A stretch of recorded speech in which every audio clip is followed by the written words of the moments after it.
For 1 year, Alexis received encouraging text messages every night at exactly midnight. The messages came from an unknown number and always knew exactly what she needed to hear.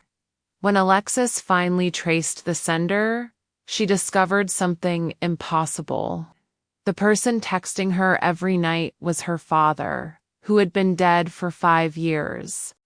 Alexis Harper was 26 years old and lived alone in Seattle.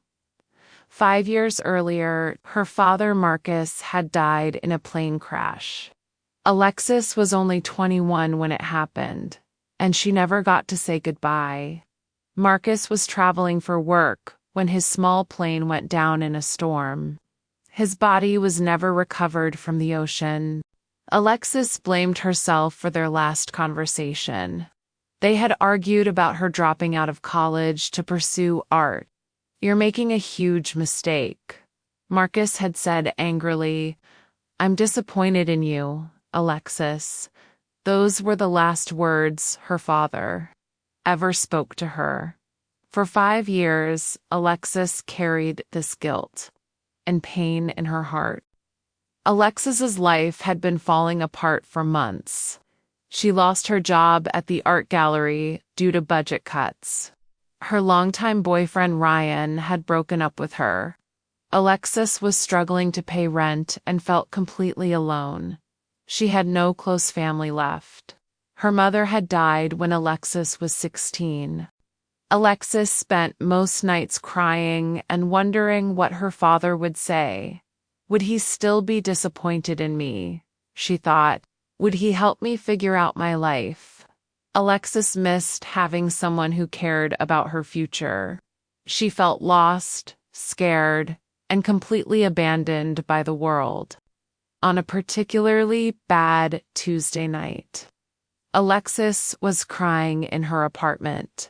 She had just received another job rejection email. At exactly midnight, her phone buzzed with a text message. The message was from an unknown number, 206-555-0147. It said, "Tomorrow will be better than today. Don't give up on your dreams." Alexis stared at the message in confusion. "Who is this?" She texted back immediately, but there was no response. Alexis thought it might be a wrong number or some kind of spam, but the message made her feel slightly better. Someone, somewhere, was thinking positive thoughts about tomorrow. The next night, at midnight, another message arrived from the same number. "You are stronger than you think. Your father would be proud of you." Alexis's heart stopped beating for a moment. How could this stranger know about her father? "Who are you?" Alexis texted back frantically. Again, no response came. Alexis couldn't sleep that night. The message was too specific, too personal. Your father would be proud of you, exactly what she needed to hear. Alexis wondered if one of her friends was playing a prank, but none of her friends knew how much. She missed her father. The mystery was both comforting and terrifying. For the next 2 weeks, messages arrived every night at exactly midnight. Each message was perfectly timed to Alexis's current struggles. When she had a job interview, "Believe in yourself. You have so much to offer." When she felt lonely, "You are loved more than you know." When she doubted her art, "Your creativity is a gift. Share it with the world." Alexis started looking forward to midnight every night. She would sit by her phone, waiting for the encouraging words. The messages became the bright spot in her dark days. Alexis still didn't know who was sending them, but she was grateful. Someone out there understood her pain and wanted to help. After a month of messages, Alexis decided to investigate. She tried calling the number, but it went straight to voicemail. The voicemail box was full and couldn't accept new messages. Alexis searched the phone number online but found nothing. She even asked her phone company about the number. That number doesn't exist in our system. The customer service representative said, "Are you sure you copied it correctly?" Alexis checked her phone again. The number was definitely there. This made the mystery even more confusing. How could she be receiving texts from a number that didn't exist? As weeks passed, the messages became increasingly personal. "Remember when you painted that sunset picture at age 12? It was beautiful." Alexis felt chills run down her spine. Only her father knew about that painting. She had painted it during a family vacation to the beach. Marcus had hung it on the refrigerator for years. Another night. "Your mother would be so proud of your kind heart." Alexis started crying uncontrollably. These messages knew details about her family that no one else could know. "Stop playing games," Alexis texted back desperately. "Who are you? How do you know these things about my family?" But as always, there was no response. Alexis felt torn between comfort and terror. The messages were helping her heal from her grief and depression. She started eating better, sleeping more, and even applied for new jobs. But the mystery was driving her crazy. "Am I losing my mind?" Alexis wondered. "Are these messages even real?" Alexis took screenshots of every message to prove they existed. She showed them to her friend Brianna, who was equally confused. "This is really weird, Alexis," Brianna said. "Maybe you should change your phone number." But Alexis couldn't bring herself to do it. These messages were the only connection she felt to hope and love. On the 5-year anniversary of her father's death, Alexis was especially sad. She spent the day looking at old photos and crying.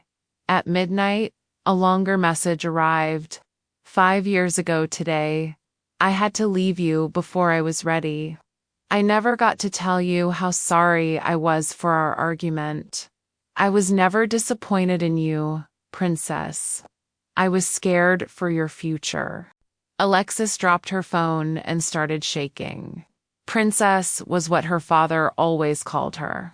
No one else in her life used that word. The message continued, "Your art is beautiful. Follow your dreams. I love you more than all the stars in the sky." That was their special phrase, something Marcus used to say when Alexis was little. Alexis's hands were trembling as she read the message again. "This is impossible," she whispered to herself. "Dad is dead. I saw the memorial service. I cried at his empty grave." But the message knew things only her father could know. Their private jokes, special phrases, and intimate family memories. Alexis felt like she was going crazy. She texted back, "Dad, is this really you?" For the first time in months, a response came immediately. "Yes, Princess, it's me."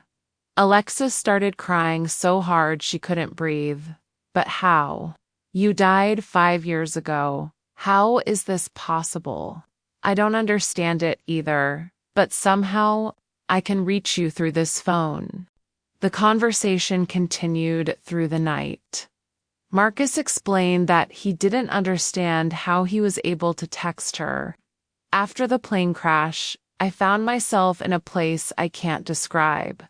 But every night at midnight, I can somehow connect to your phone. I've been watching over you, seeing your pain. I had to find a way to help you heal." The conversation continued through the night. Marcus explained that he didn't understand how he was able to text her. "After the plane crash, I found myself in a place I can't describe. But every night at midnight, I can somehow connect to your phone." I've been watching over you, seeing your pain. I had to find a way to help you heal. Alexis asked desperately, "Are you okay? Are you in heaven? Are you in pain?" "I'm at peace, princess. But I was worried about you. You've been so sad and lost since I died. I needed you to know that our last argument didn't matter.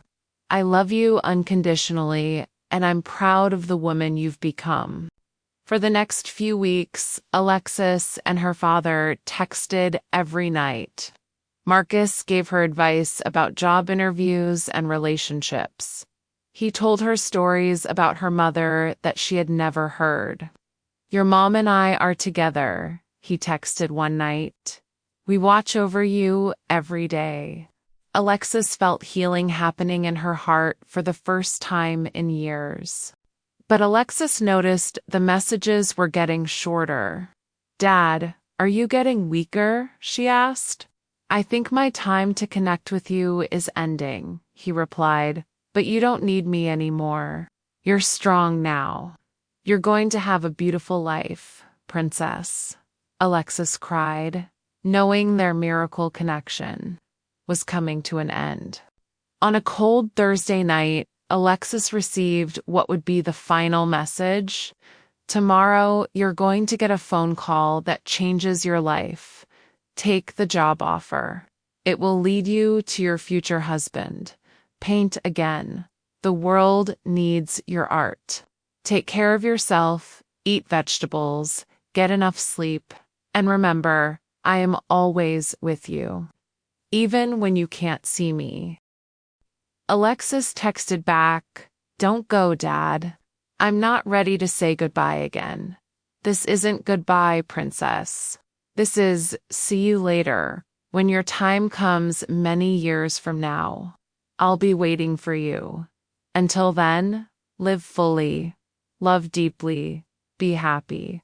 I love you more than all the stars in the sky."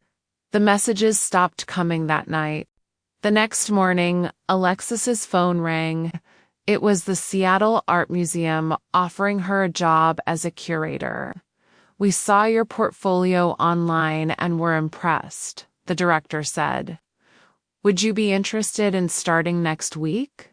Alexis accepted immediately. Remembering her father's prediction, this was exactly the fresh start she needed. At her new job, Alexis met Kevin, a kind artist who worked in the museum's education department. They started dating 6 months later. Kevin encouraged Alexis to start painting again. "You have real talent," he told her. Alexis remembered her father's words. "Paint again. The world needs your art." Everything her father had predicted was coming true. A year after the messages stopped, Alexis decided to investigate the phone number one more time. She hired a private investigator to trace 206-555-0147. After 2 weeks of research, the investigator called with shocking news. "Alexis, this is going to sound impossible," he said, "but that phone number was registered to Marcus Harper." "That's my father's name," Alexis said quietly. "I know. The number was registered 5 years ago, the day before his plane crashed. According to phone company records, he bought this phone and number but never used it. The phone was found in the wreckage of his crashed plane. It was completely destroyed by salt water." Alexis felt chills run through her entire body. 3 years later, Alexis married Kevin in a beautiful ceremony. As she was getting ready, Alexis felt her father's presence strongly. At exactly midnight before her wedding day, her phone buzzed. A message appeared from the same number, 206-555-0147. "You look beautiful in your wedding dress, princess. I'm so proud of the woman you've become. Kevin is a good man. He will love you the way you deserve." Alexis never received another message after her wedding night, but she didn't need them anymore. She had learned the most important lesson. Love never dies. Her father had found a way to reach across the impossible divide between life and death. He had healed her broken heart and guided her toward happiness. Alexis kept all the screenshots of their midnight conversations. Sometimes she read them when she missed him. The messages reminded her that death cannot separate people who truly love each other. Love finds a way. Alexis often told people who had lost someone special. Her father's midnight texts had proved that some connections are stronger than death itself. If this story gave you chills, please like, subscribe, and share. Have you ever received a message from someone you love who passed away? Tell us your story in the comments below.